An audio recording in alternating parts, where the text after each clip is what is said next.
Bernard de Montréal versus André Moreau.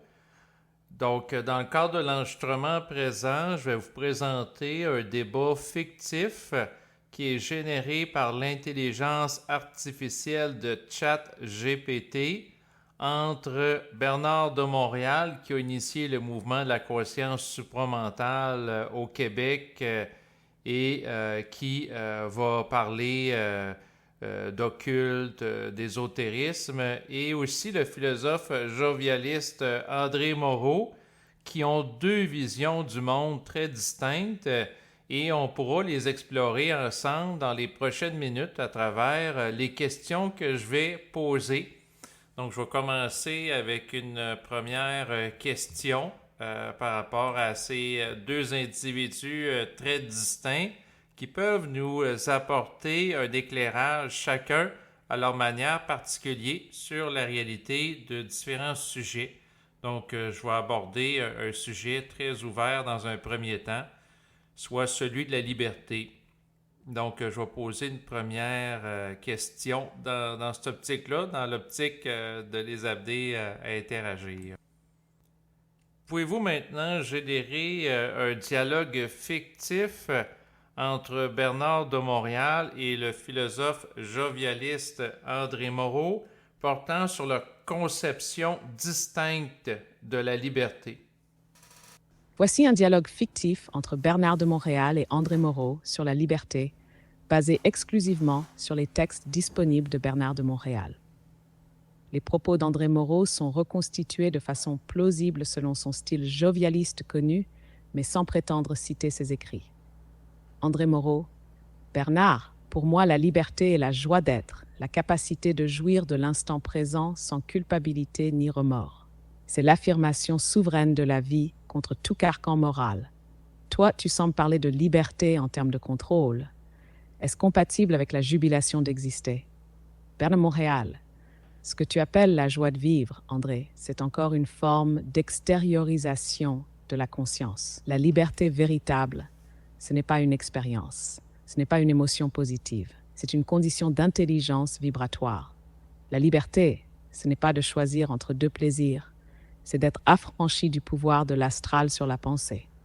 Elle ne se philosophe pas, elle se vit dans la lumière du double. Mais alors, la liberté ne serait plus humaine. Tu parles d'un absolu qui dépasse la volonté elle-même. Moi je dis, soyons libres dans l'ivresse d'être, dans le rire cosmique. Et pourquoi devrions-nous contrôler le contrôleur, comme tu dis? Bernard de Montréal: parce que tant que l'homme ne contrôle pas le contrôleur, il croit être libre, alors qu'il est manipulé. Ce que tu appelles l'ivresse d'être peut très bien être une illusion raffinée du monde de la mort. La liberté ne commence qu'au point où l'homme commence à se méfier de la vie elle-même, à discerner l'origine prépersonnelle de ses pensées. Donc tu opposes la liberté à la vie? Non. Je distingue la vie psychologique de la vie réelle. La liberté de l'homme nouveau, c'est la liberté dans l'intelligence. Elle ne se discute pas, elle ne s'explique pas par les termes de la psychologie. Elle est coextensive à l'absence de limite dans le mental. Et si je te dis que ma liberté, c'est de rire de tout, même de ta rigueur vibratoire, Bernard de Montréal, alors ton rire est utile s'il détruit les formes mentales que tu as héritées. Mais s'il te garde dans la fascination de ton propre verbe, il devient ta prison. Ce dialogue met en relief un contraste fondamental. Chez André Moreau, la liberté est associée à l'expression joyeuse, esthétique et incarnée de l'être. Chez Bernard de Montréal, elle est une résultante vibratoire d'un dégagement total des conditionnements mentaux et astraux. Pouvez-vous maintenant générer un dialogue fictif entre ces deux individus par rapport à la philosophie? Voici un dialogue fictif entre Bernard de Montréal et André Moreau, portant sur la philosophie, fondé exclusivement sur les propos réels de BDM et une interprétation plausible du style jovialiste d'André Moreau. André Moreau: la philosophie, Bernard, c'est l'art de s'émerveiller du monde, de jouer avec les idées, comme un enfant joue avec la lumière. C'est une jubilation intellectuelle. Pourquoi es-tu si sévère envers elle? Parce que la philosophie est une activité mentale fondée sur l'ignorance de l'origine de la pensée. Elle amuse l'ego, mais ne libère pas. L'homme qui philosophe est encore dans la polarité de l'intellect, incapable de voir que ses idées sont soufflées depuis des plans qu'il ne connaît pas. Tu es dur. Pourtant, la philosophie permet à l'homme de s'ouvrir, d'aimer le monde, de penser librement. Non, penser librement. Non, penser, c'est toujours être soumis. Tant que l'homme pense, il est sujet à la mémoire. Le philosophe croit créer, mais il recycle. L'homme conscient ne pense pas, il sait. Le savoir vient du contact avec l'énergie, pas du jeu des idées. Mais la pensée peut être poésie. Musique de l'esprit. Tu refuses l'esthétique. Bernard de Montréal. L'esthétique est encore un voile, un raffinement de l'astral. La beauté qui te touche est souvent le produit d'une mémoire ancienne, d'un conditionnement. Il faut transpercer l'esthétique pour voir le réel. La vibration n'a pas de style. Elle casse les formes. Tu veux détruire la philosophie? Bernard Montréal. Je veux que l'homme dépasse la philosophie. Je veux que l'homme entre dans une intelligence sans forme, sans dialectique, où la parole devient énergie et non opinion. La philosophie est encore une recherche de sens. Moi, je parle du réel sans recherche, sans quête. Le réel ne se cherche pas, il se manifeste dans le silence du mental inférieur. Eh bien, toi, tu es le philosophe qui veut tuer la philosophie. J'aime ça, tu es plus philosophe que tu ne crois. Non, je suis un destructeur de forme, pas un philosophe. Ce dialogue met en lumière une tension radicale. Là où André Moreau célèbre la philosophie comme art de vivre et de créer du sens, Bernard de Montréal la perçoit comme une impasse mentale, une forme raffinée d'ignorance masquée. Pouvez-vous toujours générer un dialogue entre ces deux individus et cette fois par rapport à la notion de plaisir? Voici un dialogue fictif entre Bernard de Montréal et André Moreau portant sur la notion de plaisir, en s'appuyant rigoureusement sur les formulations présentes dans les textes de Bernard et en respectant l'esprit jovialiste d'André Moreau. André Moreau, moi j'ose le dire sans rougir, le plaisir est sacré. Il est l'expression de la divinité dans le corps, la jouissance d'être incarné. Pourquoi tant de méfiance envers le plaisir dans ta parole? Parce que le plaisir est souvent un masque. Il est la contrepartie de la souffrance. Tant que l'homme n'est pas libre vibratoirement, son plaisir est astralisé. Il est dicté par des forces invisibles qui utilisent son besoin d'équilibre pour l'endormir dans l'illusion. Mais enfin, si je ris, si je fais l'amour, si je goûte un bon vin et que j'en suis intensément vivant, est-ce que je suis dans l'illusion? Si ton plaisir vient d'un centre de conscience lucide où il n'y a pas de compensation, alors ce n'est plus du plaisir, c'est une énergie libre. Mais si ton plaisir est la recherche d'un apaisement, d'un oubli, d'un comblement, alors il est manipulé. Le plaisir inconscient est toujours une diversion de la souffrance non reconnue.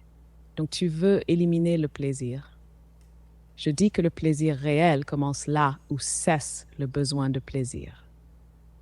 Là où l'homme ne cherche plus à se fuir. Le plaisir devient alors une radiation de son centre. Il ne dépend plus d'une stimulation extérieure. Il ne peut plus dire sa douleur. C'est très exigeant, ta vision. Et pourtant, tu sais, il y a des extases simples, des fulgurances du vivant, qui ne sont ni fuies ni pensées. Bernard de Montréal. Si elles ne sont ni pensées ni recherchées, alors ce n'est plus du plaisir. C'est de l'énergie. Et là, je te rejoins. Mais cette subtilité, peu peuvent la saisir. L'ego aime appeler plaisir ce qui le soulage, non ce qui le libère. André Moreau. Alors disons que le plaisir est acceptable, s'il ne nous appartient pas. Bernard de Montréal. Disons qu'il n'est plus plaisir, mais mouvement de lumière. Ce dialogue montre bien le clivage. Pour André Moreau, le plaisir est un acte de célébration, de dépassement de la culpabilité morale. Pour Bernard de Montréal, il est une interface fragile entre l'astral et la conscience qu'il faut transmuter pour atteindre la vibration réelle. Quelle est la vision de ces deux individus du concept de culpabilité? Sur la notion de culpabilité, Bernard de Montréal et André Moreau incarnent deux visions radicalement opposées. Voici un exposé contrasté de leur position, fondé exclusivement sur les écrits disponibles de Bernard de Montréal. La position d'André Moreau est restituée de manière plausible selon ses ouvrages publics et son style jovialiste. Bernard de Montréal, la culpabilité est une imposture astrale. Pour Bernard, la culpabilité n'a aucune valeur réelle. C'est un résidu de mémoire, une programmation psychique utilisée pour soumettre l'ego aux lois morales établies.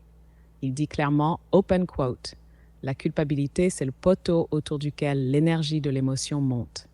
Close quote. Elle est considérée comme une forme de possession astrale, un poison mental qui empêche l'homme de concevoir librement, d'agir créativement, d'entrer en relation directe avec son intelligence. Il affirme, open quote, il ne faut pas avoir de culpabilité pour concevoir tout ce que tu veux. La culpabilité, c'est le sublime poison qu'utilise l'astral pour empêcher l'homme d'être roi sur sa planète. Close quote.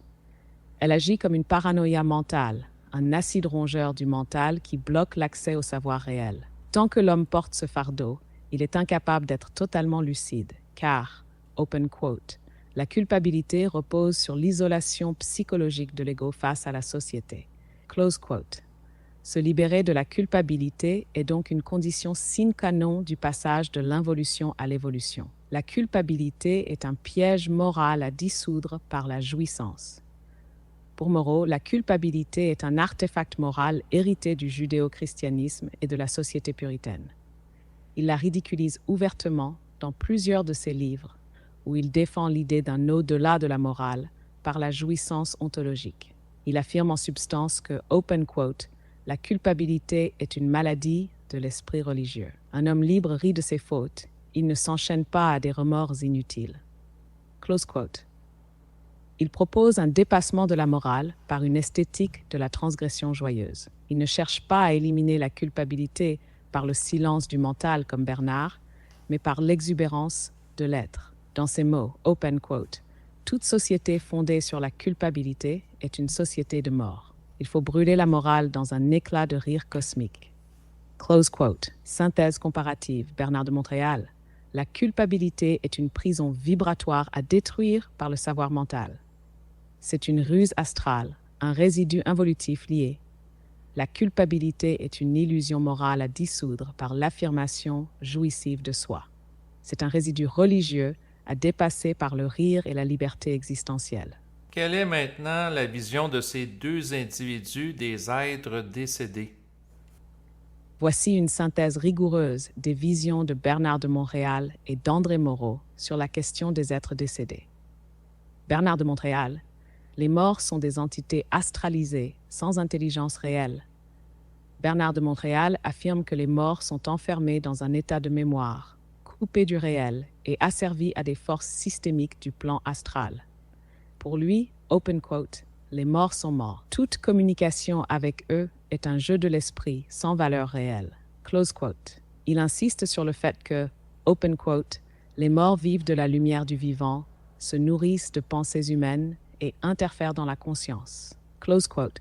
Il rejette catégoriquement les pratiques spirites ou médiumniques. Il explique que les défunts sont dans un état de suspension, privés de leur personnalité terrestre, souvent malheureux, manipulés par des forces qu'il appelle lucifériennes ou arimaniennes. Ce sont des entités qui peuvent vampiriser le mental humain, souvent sans que celui-ci ne s'en rende compte. Il affirme aussi, open quote, les morts n'évoluent pas dans la mort, ils attendent la réincarnation pour continuer leur développement. Close quote. Et ajoute que le contact avec un défunt retarde son évolution et interfère avec son processus karmique. Les morts sont des présences poétiques ou symboliques. Chez André Moreau, les morts ne sont pas des entités à craindre ni à idolâtrer. Il ne s'intéresse pas à la communication avec les morts dans un sens spiritiste ou métaphysique, mais il évoque parfois les morts comme des présences vibrantes dans la mémoire, les rêves ou la culture. Il parle de la mort comme d'une métamorphose, un passage vers une autre forme d'expression de la vie, sans chercher à en faire un système. Moreau voit la mort avec une certaine légèreté philosophique, parfois même dans le registre du comique ontologique. Il dira par exemple dans Le Rire du Maître, open quote, « La mort est une illusion pour ceux qui savent rire. Un défunt aimé n'est pas mort. Il habite nos cellules avec plus de présence que de son vivant. Close quote. Il rejette toute angoisse face à la mort et refuse de la sacraliser.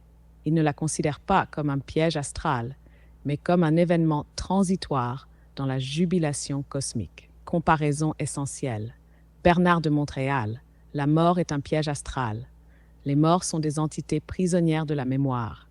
Il est dangereux de leur accorder une quelconque valeur spirituelle. Toute tentative de contact est une interférence nuisible. André Moreau, la mort est une transformation. Les morts peuvent être évoqués avec poésie ou affection, sans ritualisme ni peur. Ils font partie de la continuité vibratoire de l'être. Quelle est la vision maintenant de André Moreau et de Bernard de Montréal par rapport à la réincarnation? Voici la synthèse comparative entre Bernard de Montréal et André Moreau sur la réincarnation. Bernard de Montréal, la réincarnation est réelle, mais doit être dépassée. Pour Bernard de Montréal, la réincarnation est un phénomène réel, mais elle fait partie du cycle involutif dominé par la mémoire de l'âme. Il affirme, open quote, la loi de réincarnation existe tant que l'homme a de la mémoire. Et lorsque l'homme n'a plus de mémoire, la loi de réincarnation n'existe plus. Close quote.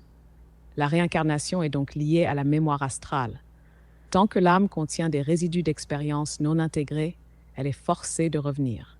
Ce processus, souvent perçu spirituellement comme une progression, est en fait pour lui une forme de stagnation vibratoire. Le retour en incarnation est une nécessité tant que la fusion avec le double n'a pas été réalisée. Il distingue toutefois deux types de retours. Le retour réincarnatoire pour les âmes non fusionnées. Le retour incarnatoire pour les esprits conscients qui descendent avec mandat, sans karma ni mémoire astrale. Il va jusqu'à dire que certains êtres n'évoluent même plus dans le système terrestre, mais seront redirigés vers d'autres planètes si leur cycle n'est pas complété. André Moreau, la réincarnation comme fiction poétique. André Moreau, quant à lui, ne défend pas la réincarnation comme une réalité mécanique ou spirituelle. Il la traite plutôt comme une idée inspirante, mais sans valeur dogmatique. Dans l'illumination jovialiste, il suggère que la réincarnation peut être une belle fiction pour donner un sens à l'existence, mais elle n'a aucun poids existentiel réel si elle ne transforme pas le rapport à l'instant présent. Il affirme que, open quote, « Si je reviens, c'est maintenant. Je suis déjà le retour de ce que je suis. Je ne cherche pas à revenir, je m'actualise. » Close quote. Pour Moreau, l'idée de réincarnation est secondaire par rapport à la célébration de la vie actuelle. Il ne la nie pas par principe, mais il refuse de s'en faire une croyance. Toute fixation sur un avant ou un après serait pour lui une distraction à l'extase de l'instant. Résumé comparatif. Bernard de Montréal, la réincarnation est un mécanisme lié à la mémoire de l'âme. Elle est réelle, mais elle doit être transmutée par la fusion. Elle n'est pas un progrès, mais un enfermement cosmique tant que l'ego n'est pas ajusté. La réincarnation est une idée poétique, symbolique. Elle n'a pas de valeur ontologique forte. Ce qui compte, c'est l'intensité vécue maintenant. Quelle est la vision de ces deux personnes par rapport à la vie après la mort? Voici une comparaison rigoureuse entre la vision de Bernard de Montréal et celle d'André Moreau sur la vie après la mort, fondée exclusivement sur les documents fournis pour Bernard, et une restitution cohérente du style de pensée jovialiste pour Moreau. Bernard de Montréal, la vie après la mort est une illusion de mémoire. Pour Bernard, la vie après la mort n'est pas une vraie vie. Il s'agit d'un état de survie mémorielle dans l'astral, où l'âme subsiste sans pouvoir réel, suspendue dans une forme d'attente ou d'enfermement. Il déclare, open quote, « Il n'y a pas de vie comme telle après la mort, il n'y a que mémoire. Et c'est l'activité de la mémoire qui donne à l'homme l'impression de la vie après la mort. » Close quote.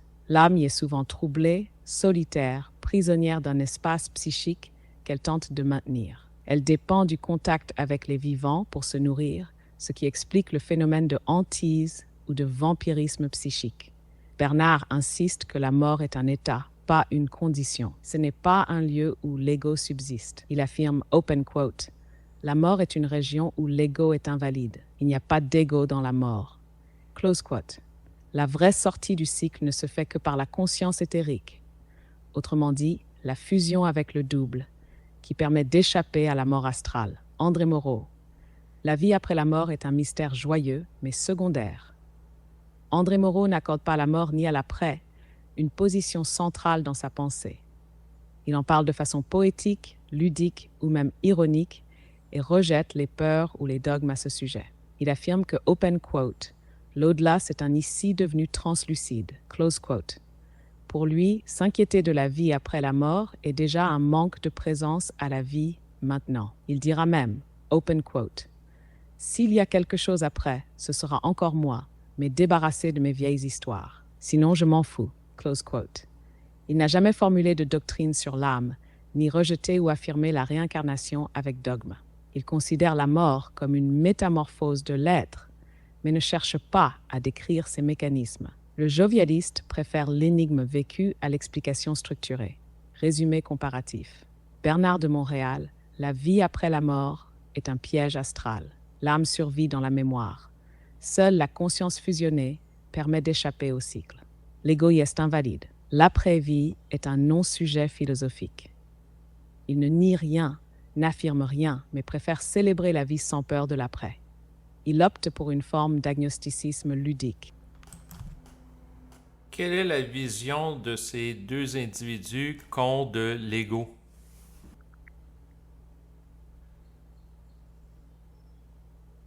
Voici une comparaison rigoureuse entre la vision de l'ego chez Bernard de Montréal et André Moreau. Bernard de Montréal, l'ego est une interface temporaire, à transmuter. Pour Bernard, l'ego est une structure psychique évolutive, construite pendant l'involution pour permettre à l'homme d'entrer dans la matière. Il distingue deux formes fondamentales. L'ego planétaire, lié à la mémoire, au corps de désir, aux formes de l'astral. L'ego cosmique, ou mental pur, expression d'un esprit en fusion, dégagé de la mémoire subjective. Il affirme, open quote, « Pendant l'involution, l'homme a développé un ego planétaire pour se fonder dans la matière. Dans l'évolution, il développera un ego totalement transparent. Ce sera réellement la transmutation de l'ego humain. » Close quote. L'ego n'est donc ni à rejeter ni à adorer. Il est à transmuter. Ce n'est que lorsqu'il devient transparent qu'il cesse d'interférer avec la lumière de l'esprit. Bernard précise aussi que les illusions de l'ego sont le plus grand obstacle à la conscience future. Tant que l'ego pense par croyance, mémoire ou conviction, il agit comme un filtre astral. Il ajoute, open quote, « La conviction est un mécanisme de l'ego qui empêche d'explorer le savoir. Le confort de l'ego bloque l'ouverture à l'énergie des autres mondes. » Close quote. L'ego est un acteur jubilatoire de l'être. André Moreau, au contraire, célèbre l'ego. Il ne cherche pas à le dissoudre ni à le purifier, mais à l'assumer pleinement jusqu'à l'extase de soi. Dans ses textes, il se moque de ceux qui veulent tuer l'ego, les qualifiant de moralistes refoulés ou de spirituels frustrés. Il affirme dans l'Illumination jovialiste, open quote, l'ego est la plus belle invention de la vie. Il est la scène où l'univers se mêle en spectacle. Close quote. Pour Moreau, l'ego n'est pas une prison, mais une plateforme d'expression créative, un terrain de jeu de la conscience incarnée. Il pousse même à un égoïsme sacré, une sorte d'affirmation joyeuse de soi contre toutes les morales castratrices. Il dirait volontiers, open quote, ce n'est pas l'ego qui pose problème, c'est le manque d'ego lumineux. Close quote. Comparaison finale. Bernard de Montréal, l'ego est un outil évolutif à transmuter. Il est dominé par la mémoire et doit devenir transparent pour laisser passer l'intelligence réelle. Sa forme planétaire est un obstacle, sa forme cosmique est un canal. L'ego est un centre de célébration. Il n'a pas à être purifié, mais amplifié dans la conscience. L'ego, pour lui, est la scène de l'être, non une erreur spirituelle.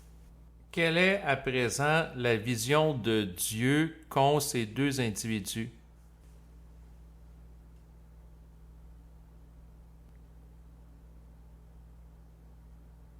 Voici une synthèse rigoureuse des visions de Bernard de Montréal et André Moreau à propos de Dieu, en s'appuyant exclusivement sur les textes de Bernard et une interprétation plausible du style jovialiste d'André Moreau. Bernard de Montréal. Dieu est une énergie impersonnelle, incompréhensible par l'intellect. Pour Bernard, ce que l'homme appelle Dieu n'est pas une personne ni un être anthropomorphique. C'est une masse intelligente d'énergie originelle, impossible à conceptualiser. Open quote. Ce que l'homme appelle Dieu est la totale attraction pour elle-même que possède la masse infinie et intelligente de l'énergie originale. Cela ne se comprend pas, cela se sait. Close quote. Il insiste sur le fait que Dieu n'est pas accessible au mental humain. Open quote. Le concept de Dieu est une construction planétaire. Ce n'est pas le but de la vie de comprendre Dieu, mais de se comprendre soi-même. Close quote. Bernard ne nie pas la réalité d'un principe créateur, mais rejette toutes les formes religieuses et symboliques qu'on y associe. Il se montre radicalement critique envers les représentations théologiques traditionnelles, y compris les figures comme Yahvé ou les Elohim, qu'il associe à des entités interplanétaires, présentées à tort comme divines. Il va jusqu'à dire que, open quote, un homme conscient ne voit plus Dieu comme un maître, mais comme une vibration dans laquelle il devient lui-même créateur. Close quote. Dieu est une fiction poétique, une création de l'homme. André Moreau adopte une position totalement différente. Pour lui, Dieu est un symbole poétique, un produit de l'imagination créatrice de l'homme. Il ne croit pas en un Dieu personnel, mais ne rejette pas non plus l'idée d'une transcendance vibrante. Il affirme dans l'abolition de la morale, open quote, Dieu est une œuvre d'art. Il est à créer, non à croire. Close quote. Il voit dans le concept de Dieu une projection de l'ego collectif, un miroir métaphysique plus utile comme outil esthétique que comme vérité absolue. Plutôt que de détruire Dieu comme les athées, il préfère le réinventer comme geste philosophique. Dans ses conférences, Moreau aime dire open quote, si Dieu existe, je préfère qu'il soit drôle. Autrement, je l'invite à mon école. Close quote. Il ne nie pas la possibilité d'un divin, mais la réduit à une expérience intérieure d'émerveillement, sans dogme ni hiérarchie cosmique. Il est profondément anti-religieux, mais pas anti-transcendant. Synthèse comparative, Bernard de Montréal, Dieu est une énergie totale, prépersonnelle, non conceptualisable. Le mot Dieu appartient à l'histoire mentale de l'humanité. Seul le contact vibratoire permet d'entrer en résonance avec cette force, sans l'adorer ni la personnifier. Dieu est une fiction magnifique, une œuvre poétique libre. Il n'a pas de réalité métaphysique fixe, mais peut être inventé par l'homme comme un acte créateur. Quelle est leur vision maintenant de la sexualité humaine? Voici une synthèse rigoureuse des visions de Bernard de Montréal et André Moreau sur la sexualité humaine, fondée sur les textes de Bernard et une restitution cohérente du style jovialiste d'André Moreau. Bernard de Montréal.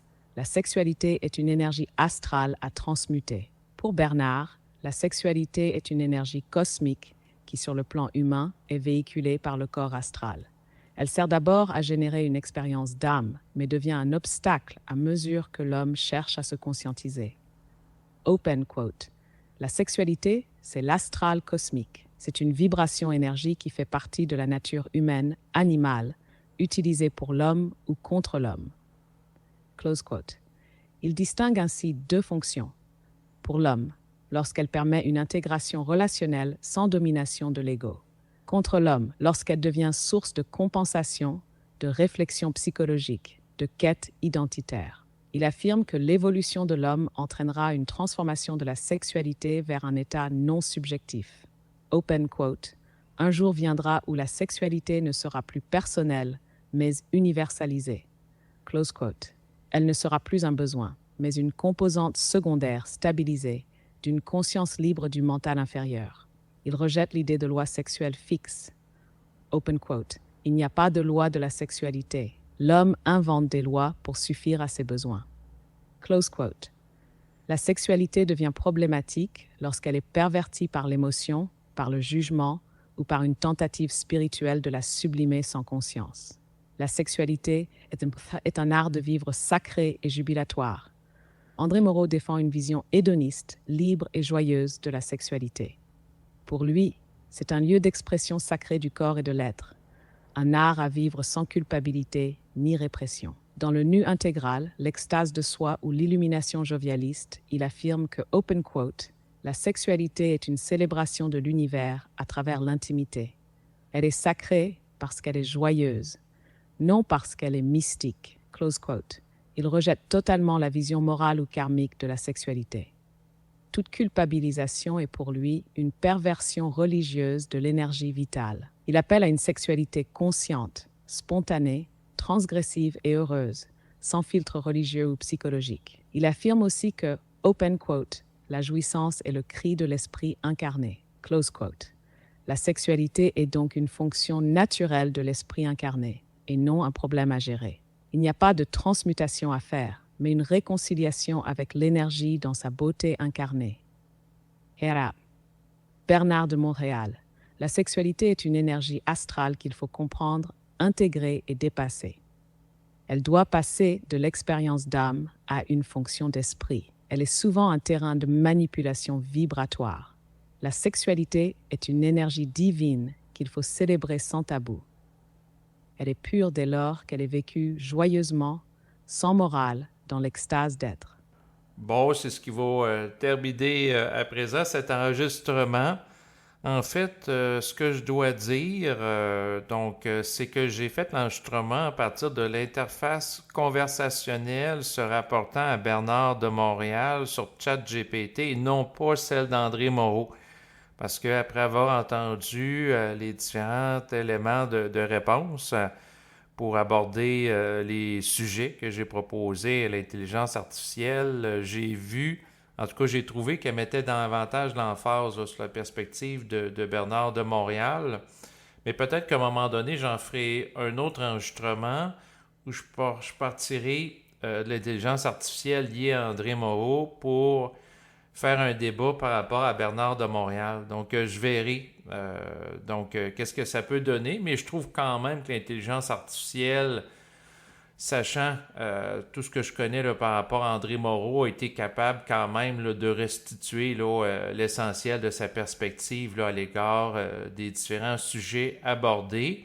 Et en bas de l'enregistrement présent, si vous avez envie vous-même de générer des débats fictifs entre différents auteurs par rapport à l'intelligence artificielle ou tout simplement l'interroger, vous allez retrouver les liens web en fait plus spécifiques par rapport à ChatGPT en lien avec l'interface conversationnelle se rapportant à Bernard de Montréal et également celle qui concerne le philosophe jovialiste André Moreau. Merci de votre écoute et je vous dis à bientôt. Au revoir.